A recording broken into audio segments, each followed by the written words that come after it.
Olá, boa noite. Bem-vindos à nossa Mind Talk sobre perturbações alimentares. O meu nome é André Leitão, eu sou pediatra de neurodesenvolvimento do PIN.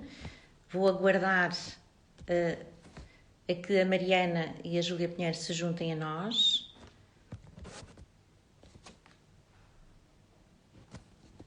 A Mariana já está aqui.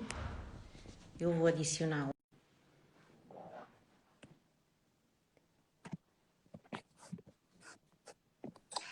Olá, Olá, Mariana, boa noite. Como está? estou ótima, obrigada. Ótimo. O som está bom? O Está som está ótimo, bem? está ótimo. Perfeito. E também me consegue ouvir bem. Perfeitamente, Ó, perfeitamente. então agora, se calhar, vamos aceitar só a Júlia ou convidá-la. Veja lá se consegue convidá-la. Ok, já estou aqui a fazer isso. E assim, quando tivermos as três. Já podemos iniciar. Olá, Olá, Júlia, mais uma como vez. está, Júlia? Olá. Portanto, conseguimos ultrapassar os obstáculos todos, não É, é? Da live. da tecnologia. Pronto, está tudo bem assim.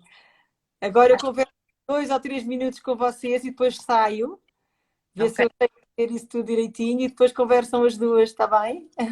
fica combinado. Em primeiro lugar, deixem-me agradecer-vos muito estarem aqui as duas às 9 da noite, na quinta-feira, depois de um dia cheio e um dia triste também. No caso da Júlia, ainda mais complicado é ver esta realidade tão próxima. Mas, de facto, eu acho que esta causa também é uma causa que nós não podemos deixar para trás. E o tema da saúde mental e saúde mental infantil deve ser falado, deve ter esta sensibilização por parte de facto, de quem sabe, e neste caso, quem sabe é a doutora Andreia, e aproveito para agradecer muito estar aqui connosco, que é pediatra do neurodesenvolvimento e é a diretora da Clínica do Pin do Porto. Obrigada. E à Júlia, um enorme, enorme obrigado, porque sei que isto também é um tema que naturalmente é sensível e que, de facto, só mesmo para ajudar as outras famílias e outros pais é que justifica estarmos aqui, de facto, a tentarmos partilhar alguns sinais de alerta e ajudar a como lidar em situações idênticas. E, portanto, muito, muito obrigada às duas. Vamos então iniciar as Mind Talks, a primeira. Espero eu que seja a primeira de muitas edições destas conversas e nós criámos este modelo de conversar meia hora, 45 minutos com convidados, sempre com a participação de alguém por parte técnica e hoje vamos ter mais uma daqui a uma semana, na quinta-feira, com o Dr. Gustavo Jesus e com o José Pedro Cobra sobre burnout e dentro de 2 semanas com o Dr. João Faria e com o Nuno Marco sobre experiências da internet e sobre os videojogos. Eu acho que vão ser três conversas muito interessantes, temas muito importantes e que estão na ordem do dia e agora ainda mais a consequência desta pandemia que estamos a viver há mais de um ano. E agora, só antes de dar a palavra, eu gostava de pedir também às pessoas que partilhassem. Estou a fazer a legenda com a nossa Andreia, com o site dos Sim, donativos. sim, fiz e adicionei. Ah, está bem, então deve-se ver, mas eu não estou a ver. Eu estou aqui a ver, portanto está adicionada, está. Pronto, tenho aqui, estão a dizer aqui que não se está a ouvir bem. Estão-me a ouvir bem? Há alguns cortes, mas Há está. alguns cortes. É, Eu pronto. estou a ouvir. Então, eu agora, muito rapidamente, queria só explicar, para quem não conhece a Capiti nasceu há 5 anos e nasceu de uma necessidade identificada na Clínica PIN, Lisboa, neste caso, que é o nosso principal parceiro, porque tinha famílias que procuravam os serviços do PIN por causa dos seus filhos terem perturbações do neurodesenvolvimento, eram feitos diagnósticos, eram feitos planos de tratamento e, na realidade, as famílias não voltavam à consulta por falta de condições financeiras para suportar esses tratamentos. E nós, na altura, éramos uma equipa de 3 pessoas, 3 voluntários, e, de facto, sentimos que se pudéssemos ajudar uma família, que já valeria a pena. Hoje, passados 5 anos, são 150 as crianças e jovens que a Capiti apoia nos vários pontos do país, através de várias clínicas parceiras, e é uma grande responsabilidade para nós, Capiti, poder celebrar protocolos com estas famílias, porque estes tratamentos são morosos e são dispendiosos. E, portanto, só é possível graças à ajuda de muitas pessoas, de muitas empresas, entidades, iniciativas solidárias como esta, e que, no fundo, nos ajudam a suportar estes tratamentos. Por isso eu faço um apelo à vossa generosidade e quem puder, neste site que está indicado, donativos.capiti.pt, fazer o seu donativo, era muito bom e seria uma enorme ajuda, está bem? Eu agora continuava, ouviram, perceberam? Deu para ouvir? Deu Sim, para sim, eu ouvir. Vemos estou, tudo, estou. vemos tudo. Ótimo, ótimo, ótimo. É que estavam aqui a dizer que não sabia bem. Não, agora Pronto, olha, eu se calhar agora então saía e vou continuar a ouvi-las, mas não aqui com a imagem, porque não faz sentido eu continuar, sendo que a conversa vai ser entre as duas, está bem? Muito obrigada, Júlia, vai obrigada, estar em Maria. ótimas mãos, e a Andreia vai ser fantástico conversar com a Júlia, tenho a certeza. Obrigada. Muito Obrigada, obrigada. Juliana, Muito obrigada. obrigada. Obrigada.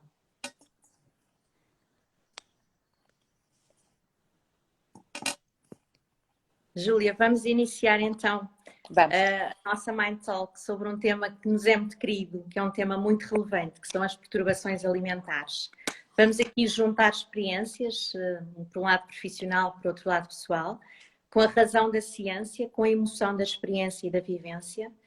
Eu, como médica, olho com preocupação para as perturbações alimentares, não só porque, de facto, as perturbações alimentares têm revelado um aumento durante o contexto de pandemia, como também porque são entidades muito complexas, com consequências muito graves, consequências físicas, orgânicas de facto graves, com mortalidade associada e, sobretudo, são muito silenciosas. E isto é um alerta que eu gostava, uma das mensagens-chave que eu gostaria de deixar é que as perturbações alimentares são silenciosas. Portanto, nós temos que ter um estado de alerta e de rastreio, nós médicos, constante. Temos que pesquisar, porque elas não se revelam logo. E eu começaria exatamente por levantar aqui uma questão que acho que é muito importante para quem nos está a ouvir, que é quais são os primeiros sinais? Quais são os sinais aos quais devemos estar alerta e, de facto, validar e, de facto, valorizar? Bom, eu quero fazer aqui uma declaração de intenções na nossa conversa, Andréia, que tem a ver com o facto de eu vou falar sobre, vou dar o meu testemunho enquanto mãe, mas não vou falar detalhadamente em nenhum dos casos que nós aqui em casa vivemos, porque a história não é minha, é das minhas filhas. Portanto, eu vou ter aqui algum resguardo, mas posso contribuir, espero que de forma clara, sobre que forma é que os pais têm que começar a estar alerta. Eu acho que os primeiros sinais se manifestam do ponto de vista emocional. Normalmente, daquilo pelo menos que eu vivi, as coisas começaram numa fase na adolescência, ali logo entre os 12 e os 13 anos, e teve muito a ver com uma dificuldade em crescer, em assumir que deixámos a infância e passámos para a adolescência. Portanto, há um estado de tristeza, há um estado de inquietação, que nós pais, por vezes, podemos ser confundidos com aquilo que são as birras normais da adolescência, aquilo que tem a ver com o facto de, num determinado momento, os adolescentes se fecharem sobre si próprios e o seu mundo. Se isso vier acompanhado com ligeiras alterações do padrão alimentar, restrição alimentar que começa a ser visível a determinada altura nas refeições, e quando damos por nós, ao final do tempo, constatamos que o nosso filho ou a nossa filha está com peso, que está com uma silhueta que emagreceu, que não tem a ver com o crescimento normal da adolescência, porque às vezes também somos confundidos por isso, não é? Portanto, há uma altura que os adolescentes crescem muito e, portanto, ficam com uma silhueta diferente, mas a silhueta da anorexia é outra coisa, por exemplo, nos distúrbios alimentares. Portanto, começar a estar atento a isso e no momento em que estes sinais estão todos visíveis, tem que se agir imediatamente. E descobrir a ajuda certa. E aí, se calhar, Andréia levava-nos a uma coisa que sei que é cara e que eu também quero falar, que é a ajuda dos pediatras nesta matéria. Exatamente. Exatamente. Esta atitude que eu falei, porque, como eu referi no início, as perturbações alimentares são muito silenciosas. Os primeiros sinais podem não ser validados, podem não ser valorizados pelos pais, mas os profissionais têm momentos de oportunidade excelentes nas consultas de vigilância de saúde infantil e juvenil para fazer o rastreio, para pesquisar. Nós temos que procurar estes primeiros sinais, porque é aqui, nestes padrões de comportamento alimentar desajustado, nós podemos intervir precocemente. E é aqui que podemos, de facto, fazer toda a diferença e prevenir e impedir a evolução para uma perturbação alimentar franca. E, de facto, aqui, uma das minhas mensagens e um dos meus apelos é que haja muito grau de vigilância, um grau de rastreio, a pesquisa na adolescência e não só, porque as perturbações alimentares são envoltas em muitos mitos, não é? E um dos mitos é que só atingem a adolescência e não é verdade. Atingem idades mais precoces, não atingem só meninas, atingem também meninos. E por isso temos que estar atentos nas crianças, nos adolescentes, obviamente que depois também atingem adultos, mas é extremamente importante termos esta atitude de rastreio. E esta é uma das grandes mensagens, não é? Que já tínhamos partilhado. Exatamente, André. Isto também tem muito a ver com, enfim, com a vivência de cada núcleo familiar, mas nós, a partir de uma determinada idade, nem os adolescentes, nem mais tarde, se calhar já os jovens adultos não vão assim ao médico com tanta frequência, pelo menos não quando estamos a acompanhar a vigilância infantil e juvenil com o pediatra. E, portanto, pode haver aqui um desfazamento entre aquilo que é a última avaliação que foi feita com o pediatra e, de repente, a evidência óbvia de um momento para o outro que há ali uma alteração que é preocupante. No meu caso, devo dizer que o pediatra não foi nada simpático, nem minimamente simpático. Aqui, de facto, é a palavra que não fica bem. Portanto, não foi uma pessoa receptiva nem às inquietações que lhe colocámos, nem à forma para nos dar depois um caminho e uma estratégia, que era o que nós precisávamos, não é? Portanto, nós precisávamos de uma estratégia terapêutica. E todas as famílias precisam de uma estratégia terapêutica no momento em que isto acontece. Portanto, ter aqui ter ajuda por parte de um profissional de saúde, que é aquele que faz o acompanhamento da pessoa que fica, do paciente que entra neste diagnóstico, é da máxima importância. Apoiar-se nele e esperar que essa pessoa de facto traga algumas chaves para o caminho que vem a seguir. No nosso caso foi complexo, tivemos que procurar um bocadinho descobrir a nossa rota. Andámos um bocadinho perdidos no início porque os distúrbios alimentares há 15 anos não eram muito falados, pelo menos de uma maneira tão... E mesmo eu, profissional de comunicação, que tenho a obrigação de ter tanta informação, fiquei muito desnorteada, é a palavra. Não me importo de o dizer publicamente, porque de facto rasga todas as nossas certezas, rasga todas as nossas capacidades de análise e de experiência, porque não entendemos num primeiro momento. Eu tive muita dificuldade em entender, tivemos como família muita dificuldade em entender o que se estava a passar, tivemos depois muita dificuldade de adequarmos o nosso comportamento a uma nova realidade que era preciso mudar, que é, há aqui em casa alguém que precisa de um acompanhamento muito particular, que rasga, que despedaça tudo aquilo que é as nossas rotinas no que se relaciona com refeições e alimentação e que está envolto numa enorme tristeza. E aqui eu alerto, para mim, daquilo que eu vivi, a anorexia está sempre... Eu falo da anorexia, que é o distúrbio alimentar que eu conheço melhor. Este distúrbio alimentar está sempre envolto no enorme sofrimento. E às vezes nós temos muita dificuldade em entender que um adolescente esteja em sofrimento. Porque nós damos tanto amor. Porque nós tentamos dar tanta alegria. Porque tentamos dar tudo. Porque é que ele sofre? E não compreendemos o que demora tanto tempo a entender que sim, que sofre, que existem 1000 questões na vida destes jovens que que parecem irrelevantes no nosso olhar de pais experimentados e depois são da máxima importância para eles e levam-nos, de facto, a um sofrimento grande, e esse sofrimento está totalmente envolto numa depressão, numa coisa que tem a ver num diagnóstico que passa pela saúde mental, e é muito difícil, muito, muito difícil. Eu tive muita... Diga, André. Eu ia dizer que tivemos muita dificuldade em acomodar isto, até que acomodamos e pronto, e depois a nossa rota foi de... Somos uma família sempre, em qualquer circunstância, e vamos todos juntos, ainda que todos doentes, porque todos ficamos doentes. Esta é uma doença que aprisiona todos. Isso é muito Vamos todos juntos. E é bem verdade. É absolutamente verdade. Aprisiona todos, aprisiona o nosso modo de vida, aprisiona os nossos hábitos, a nossa forma de nos relacionarmos com os outros e com os outros, refeições com os avós, refeições com os amigos, tudo isso muda. E temos que estar preparados para isso, por muito que custe e por muito que demore a ser uma nova normalidade. E agora gostamos tanto das palavras novo normal, é um novo normal.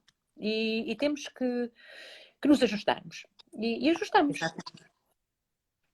É verdade. E outro aspecto que eu acho que é muito importante realçar, e a Júlia tocou em aspectos muito importantes, é de facto que existem consequências, e eu também já disse no início, físicas, orgânicas, portanto, que podem colocar a vida em risco.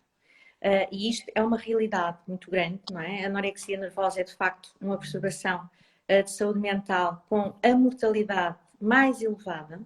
É muito sério e por isso temos que estar muito atentos. Portanto, temos que não só atender à parte mental, como também à parte física e orgânica.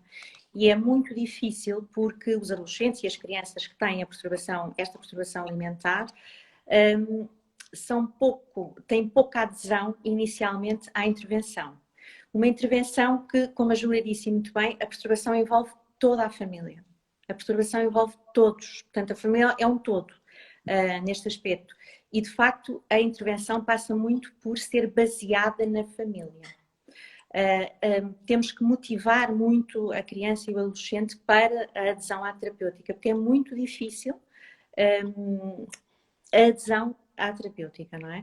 E a família, neste sentido, e nesta abordagem que se deseja multidisciplinar e que se deseja altamente especializada, a família é, de facto, um elemento fundamental. É um dos elementos fundamentais na intervenção. Porque a intervenção, de facto, tem que ser multidisciplinar. Nós temos que ter uma parte médica, uma parte de psicologia, uma parte de nutrição. Tem que haver uma equipa de acompanhamento. E isso é fundamental. As questões físicas são assustadoras a determinada altura e assustam muito. Passando a redundância, de facto, assustam muito. Mas é possível recuperar, é possível voltar a respirar de alívio, mas existem etapas neste percurso que têm a ver com quase pânico de perdermos quem mais amamos. E porque a integridade física, as questões relacionadas com a parte cognitiva, enfim, com tudo aquilo que os alimentos não servem só para nutrir o corpo, mas também a mente. E esta combinação, quando está em risco, é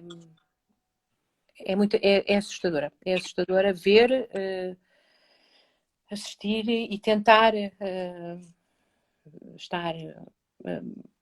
conseguir ajudar quem está em aflição, não percebendo que está em risco. O principal problema destes pacientes, como qualquer paciente que vive em adição, e isto é uma adição, julgo que a Andrea concordará comigo, a restrição alimentar, como a bulimia e a anorexia por aí fora, são adições que têm a ver com controle, enquanto que a adição ao álcool, à droga, a outra coisa qualquer, a toxicodependência tem a ver com a ingestão de substâncias. Isto tem uma espécie de caráter viciante de eu vou controlar aquilo que entra dentro de mim e isso torna-se viciante, esse controle sobre o meu corpo. E isto é muito difícil, como todas as adições, é complicadíssimo de desconstruir, de conseguir encontrar o caminho para chegar lá, para que isto não tenha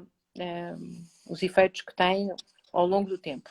Devo dizer aqui que, não assustando ninguém, porque não o quero fazer, antes pelo contrário, a minha presença aqui é uma mensagem de esperança e de que tudo, quando envolve muito carinho, amor e disponibilidade de todos para entenderem o que está a passar, é um processo muito longo. É um processo que não é...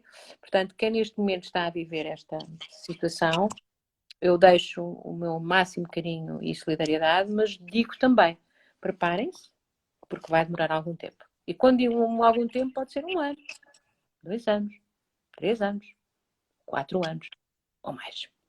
Portanto, mas o amor é assim, também não se extingue, tem que dar para muitos anos. E, portanto, temos que estar ao nível desta doença, que é incompreensível num primeiro momento, mas depois, quando a vivenciamos tantas vezes, começamos a perceber. E a partir do momento em que a percebemos, ajuda muito. Exatamente, a compreensão, a informação, e por isso são tão importantes estas iniciativas. Nós falarmos, nós ampliarmos o conhecimento, nós sensibilizarmos para, não é? Porque a causa das perturbações alimentares é multifatorial, ou seja, tem vários fatores envolvidos. Tem fatores genéticos, tem fatores ambientais. E um dos fatores ambientais que está muito escrito na literatura e que a ciência apoia como trigger, ou seja, como fator precipitante, é como se fosse um gatilho. Em alguém com essa predisposição são as redes sociais. As redes sociais têm imensos benefícios, obviamente, mas as redes sociais são um veículo de um estereótipo, de um ideal de beleza feminino, com todos aqueles filtros, com toda aquela perfeição. Eu lembro-me de uma adolescente me dizer que ela tinha começado este caminho da restrição de ingestão de alimentos e da perda de peso porque estava em busca do melhor dela própria. E o melhor dela própria era a perfeição física. E, portanto, eu alerto aqui para o facto das redes sociais, de facto, poderem ser um gatilho, neste sentido, de ser um veículo de beleza feminina e masculina, de um ideal, que um adolescente internaliza, que um adolescente compara com a sua própria imagem, num período em que, de facto, está em construção e em consolidação da autoimagem, e que poderá ficar insatisfeito. E essa insatisfação pode levar a um comportamento alimentar disfuncional e disruptivo. E, portanto, esta cadeia pode começar por aí. Portanto, este é um dos alertas que eu queria deixar. E é muito importante nós promovermos a chamada literacia pós-mídia. Ou seja, nós capacitarmos as crianças e os adolescentes de forma informada e esclarecida para usar as redes sociais, os meios de comunicação social, de forma informada e esclarecida, de uma forma, de facto, com informação consolidada. O empowerment da autoestima é muito importante também. Portanto, há aqui várias questões, porque parece-me que a palavra-chave aqui, em termos de perturbações alimentares, eu acho que ainda há muito desconhecimento, ainda há muita desinformação. Havia e ainda continua a haver uma culpabilização dos pais, o que é erradíssimo, é erradíssimo. Portanto, nos anos 60 e 70 havia essa teoria, de facto, sobretudo as mães. Portanto, é erradíssimo a culpabilização dos pais, obviamente, a causa é multifatorial. E isto é muito importante nós falarmos, não é? de todos estes fatores que podem ser fatores precipitantes, que podem ser gatilhos, e nós temos que prevenir. E a prevenção é extraordinária e faz-se muito pouco. No tema perturbações alimentares, a prevenção faz-se muito pouco ainda. Porque não se faz prevenção, porque não é um cenário previsível. Os jovens ou os jovens adultos vão fazer outras coisas, não é? Vão embedar-se, vão de vez em quando fumar um chaco, vão fazer essas coisas, mas não vão fazer restrição alimentar. E não é verdade. Eu volto a dizer que estou a ver aqui aparecerem muitos comentários e volto a dizer, os sinais de alerta que têm a ver com isto têm a ver com o desenvolvimento de uma personalidade que está em construção. E às vezes o que vemos pode ser as redes sociais a deixar os jovens numa situação de grande fragilidade, porque de facto não estão em conformidade com aquilo que são os padrões tão ditatoriais daquilo que vem nas redes sociais e noutros sítios. Antes das redes sociais também existia isso. As revistas traziam padrões impossíveis de beleza, nos quais as jovens se queriam ver espelhadas, e portanto isso obviamente trazia. Agora, eu acho que as redes sociais nessa matéria são perigosíssimas e temos de estar muito, muito atentos, porque ainda por cima os modelos nos quais as jovens se querem espelhar não são verdadeiros, nada daquilo é verdade. Portanto, é uma pena que todos sejamos de alguma forma cúmplices, passivos, mas cúmplices, de um determinado estereótipo de beleza e de idealização de uma construção de estética, quer masculina, quer feminina, que é bacoca, triste e que é falsa. Mas somos completamente esmagados quando fazemos esta observação, porque o volume de informação que vem nas redes sociais sobre esta matéria é avassaladora. Portanto, sim, isto é um gatilho. É um gatilho. Eu olho para mim e olho para o que vejo nas redes sociais e não bate certo. Portanto, vou tentar emagrecer desalmadamente de qualquer maneira.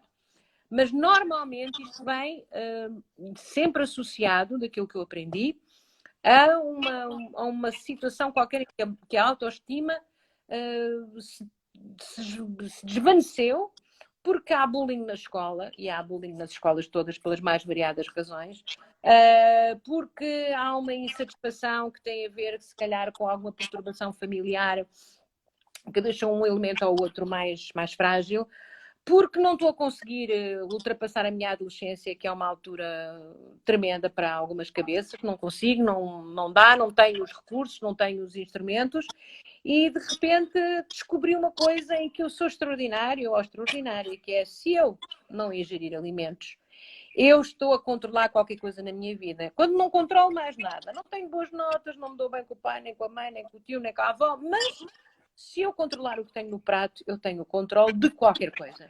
E isto, a determinada altura, avoluma-se e quando damos por isso, o prato já não tem nada. Alguém perguntava insistentemente, mas quais são os sinais de alerta? Tristeza, autoestima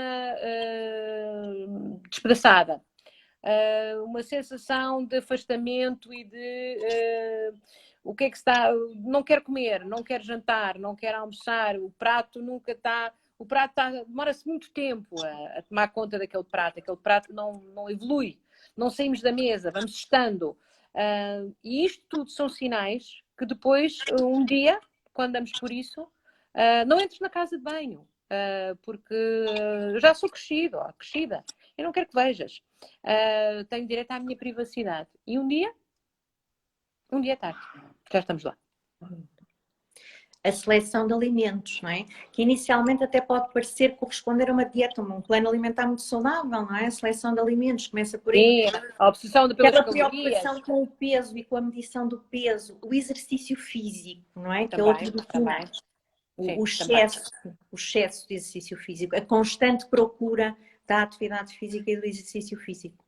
Portanto, são sinais que o foco passa muito a ser a alimentação, o peso, o exercício físico. Esta tríade é muito clássica, não é? No fundo. Eu diria que é de manual, não é, Andréa?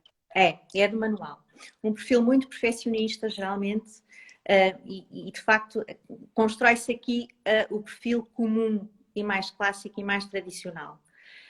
E qual é, estava-me aqui a surgir esta questão, qual é o olhar da sociedade sobre as perturbações alimentares? Como é que a sociedade vê as perturbações alimentares? Bom, não faço ideia como é que vê.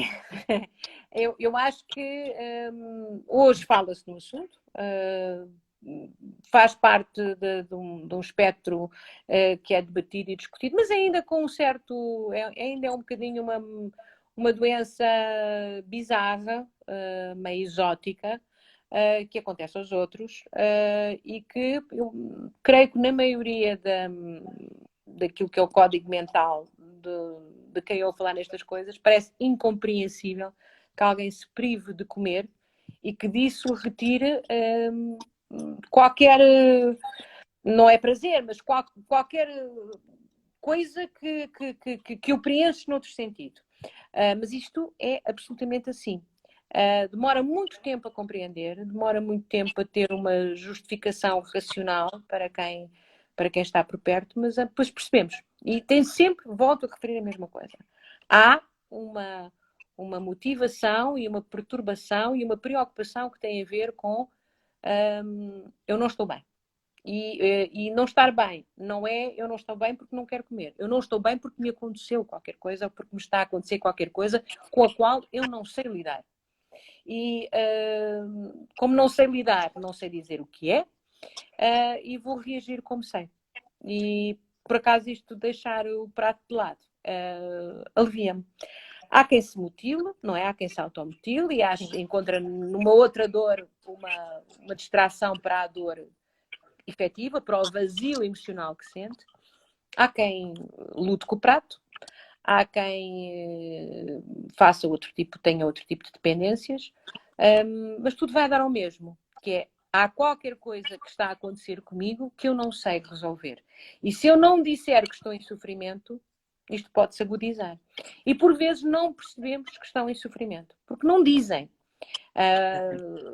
Não está lá. De resto, os adolescentes, e todos fomos adolescentes, são os grandes atores, porque estão a mascarar o seu crescimento. E se estão a fazê-lo bem ou mal. E normalmente estamos a fazer mal, não é? Porque a adolescência é mesmo isso. É um tempo de confusão. Eu estou sempre a pôr, peço desculpa estar sempre a meter isto na adolescência, mas estou perfeitamente convencida que de facto a adolescência é um tempo-chave e que é muito complicado de a fazer bem, de a atravessar bem. Bem, digo eu, temos que ter alguns percalços pelo caminho, até para termos instrumentos para depois conseguir aguentar a vida adulta. Mas com este tipo de problemas, não é? Já no espectro da saúde mental, é muito complicado. E é preciso sermos fortes, todos. Pacientes, pais, quem está por perto, de facto, descobrir, se possível, quando existem recursos para isso, uma boa equipa para nos acompanhar. Não existindo essa possibilidade, existem, também por experiência própria, excelentes centros de apoio naquilo que é o Serviço Nacional de Saúde. Daqui mando um grande abraço à equipa do Hospital de Santa Maria, do Departamento de Saúde Mental e Perturbações Alimentares, que são espantosos e ajudam muito, muito, muito. Portanto, entre o Serviço Nacional de Saúde e eventualmente o privado, existem respostas. Exatamente, porque este é um trabalho de equipa e é um trabalho de equipa que se deseja como sendo uma rede de suporte. E quando, de facto, nós detectamos estes sinais precoces, ou melhor, nas consultas de vigilância, quando os profissionais detectam e fazem o rastreio, porque temos que procurar, porque elas estão silenciadas. As alterações estão lá, mas silenciadas, portanto temos que procurá-las. É extremamente importante procurarmos atempadamente, de forma o mais precocemente possível, ajuda especializada e multidisciplinar. E volto a dizer que a intervenção inclui a família. É extremamente importante criar uma rede de suporte. Uma rede de suporte e de apoio ao adolescente, e estamos aqui a falar da adolescência, porque de facto é um período crítico, embora eu tenha dito no início que de facto não é o único não período. Não é o mais precisa, não é? E há cada vez mais casos detectados em idades mais precoces, e portanto temos de estar muito atentos, e é por isso que temos que estar muito atentos. E é isso que a Júlia dizia, é de facto um trabalho de equipa. É importante procurar e há equipas especializadas e multidisciplinares que dão a resposta a estas necessidades. É extraordinariamente importante. Outro aspecto que eu queria realçar é que as perturbações alimentares podem estar associadas, portanto, têm comorbilidades, podem estar associadas também a outras perturbações. Portanto, é importante pesquisar. Ansiedade, a depressão, há várias outras questões que nós temos que Portanto, pode ser só a ponta do iceberg, não é? Nós temos que procurar mais, temos que procurar e temos que caracterizar o perfil funcional global da criança ou do adolescente. Isso é muito importante. De meninas, de rapazes e de raparigas, não é? Como também disse, afeta também o género masculino, embora um dos mitos é que só afeta as meninas. André, deixa-me só dar aqui uma nota para os pais, porque este é um percurso muito difícil, muito, muito difícil para os pais, porque temos que fazer muitas coisas ao mesmo tempo. Temos que assegurar que estamos a dar a melhor resposta possível à questão clínica, temos que estar a dar a melhor resposta possível à questão emocional, temos que estar a cuidar dos outros, é uma família numerosa, e temos que cuidar de nós próprios. Há muitos pais que não aguentam isto e se sobram, porque pomos-nos em questão, pomos-nos em dúvida. Aqui alguém perguntava, sentiu culpa. A culpa não nos traz nada. Nada. A culpa não serve para nenhum tipo de avanço, nem de instrumento para nós conseguirmos reconstruir para o que vem. Tenho aqui um senhor a perguntar-me outra vez, o senhor John Smith, sentiu culpa? A culpa não... Não senti culpa. O que eu senti foi a necessidade de reagir. Reagir e de ajudar. E há uma dimensão nova de amor. Eu amo mais hoje do que amava antes. Eu hoje serei, se calhar, muito melhor mãe do que já fui há uma vez. Porque os meus limites como mãe foram testados. Eu acho que isto acontece a todos os pais que tiveram filhos doentes por esta ou por aquela razão. Nós vivemos todos uma espécie de idealização da paternidade e da maternidade. Vai tudo correr bem, tudo é lindo, tudo é maravilhoso. Pronto, partiu um braço, deu uma queda, mas não acontece nada de mais grave. Acontece, às vezes acontece. E no momento em que acontece e que somos deparados com essas novas realidades, amamos muito mais. Portanto, tenho hoje um amor como nunca tive antes, provavelmente. E, portanto, não há culpa. Há, assim, a capacidade de compreender, de amparar, dar muito, muito, horas infinitas de colo e de ternura.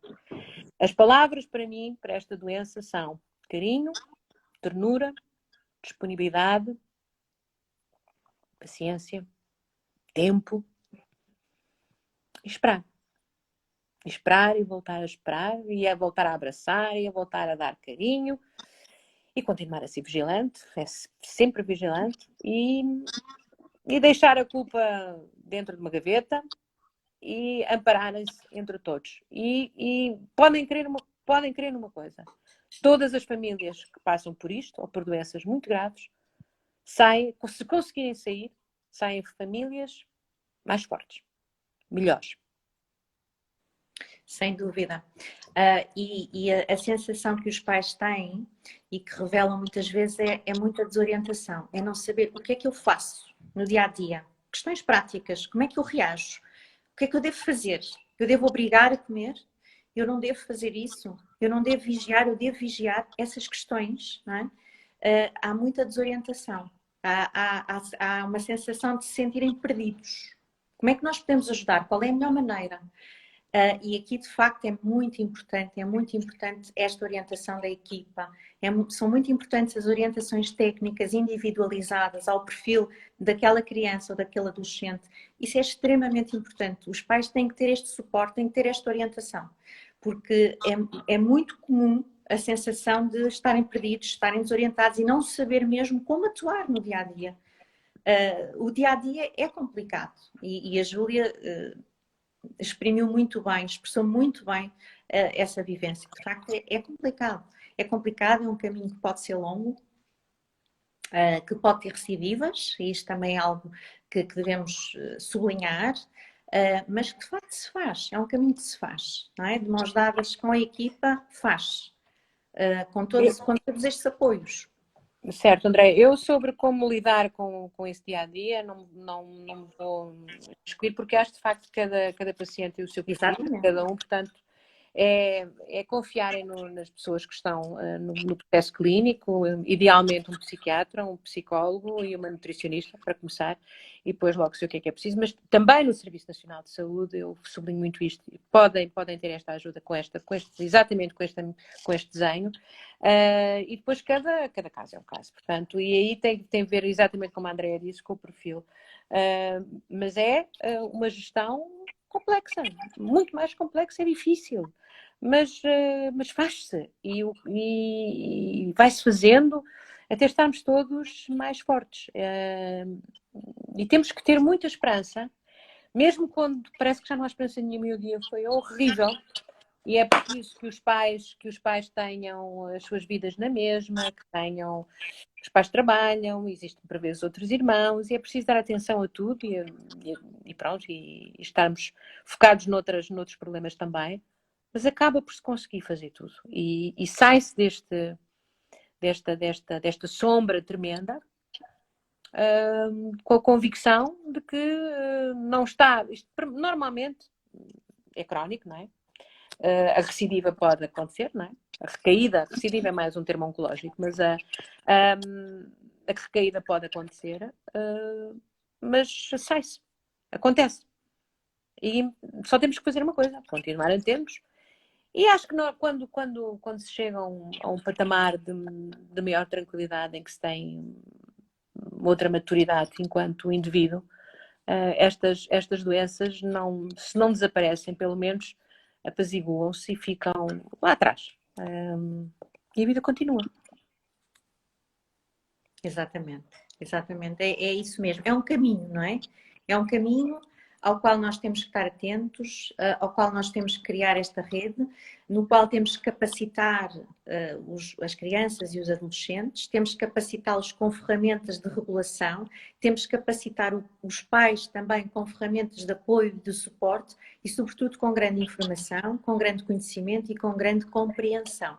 Porque é necessário haver muita compreensão e aceitação. É muito importante. E isto só se faz com o conhecimento e com a informação. É fundamental. Fundamental. Estão a aparecer, não sei se nós vamos abrir a possibilidade de falar com alguém, André, ou não?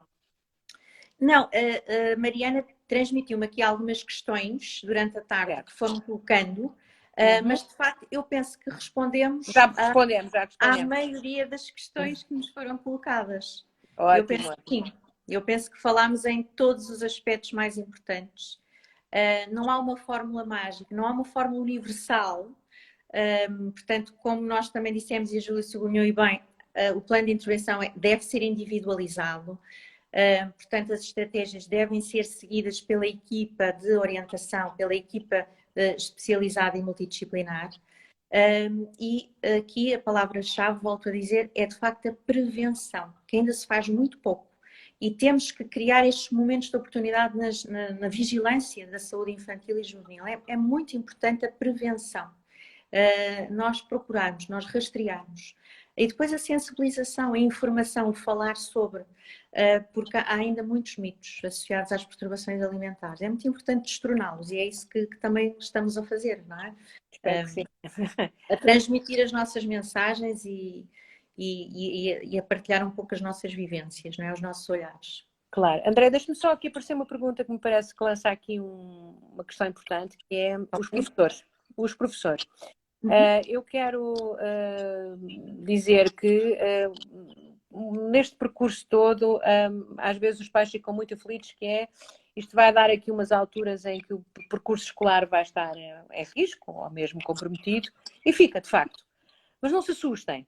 Não se assustem com isso, não fiquem completamente reféns da ideia de que os filhos não poderão ter um percurso escolar normal mais à frente, porque se recupera. É possível, e se os professores, quer no ensino, volto a dizer, no ensino público, quer no ensino privado, forem devidamente alertados, ou mesmo eles próprios, os professores, consigam perceber o que está a passar, e há professores que são extraordinariamente atentos a estas coisas, podem ser um contributo muito importante, quer para o alerta, quer portanto, para dizer há qualquer coisa aqui que não está a correr bem, quer para depois ajudar mais tarde, quando é possível, quando é necessário, voltar a uma vivência escolar cotidiana normal, pode ter sido interrompida em algum momento. Às vezes isso acontece, e portanto, mas não se assustem com isso. Nada está perdido. Não se fez o primeiro período ou o segundo, perdeu-se o ano, há outros anos para viver. É mais importante recentrar, ficar confiante e convicto de que o resguardo e a retaguarda é naquele momento a solução melhor. E depois, mais para a frente, recupera-se tudo. Peço aos professores, eu julgo que esta pergunta foi colocada por um professor, peço aos professores é que sejam muito atentos nas escolas, quando virem meninos tristes, meninos que se encolhem, que não estão, que não têm um comportamento na escola ou no perímetro escolar, daquele que é perceptível e que tem leitura para os professores, que indiciam que há qualquer coisa que não está bem.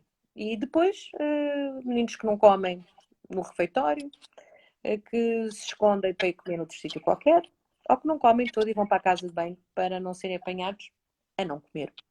Porque os distúrbios alimentares têm um tremendo problema, é que induzem todo o tipo de estratégias para fugir, para mentir, para se arranjar estratégias para não fazer aquilo que esperam de nós.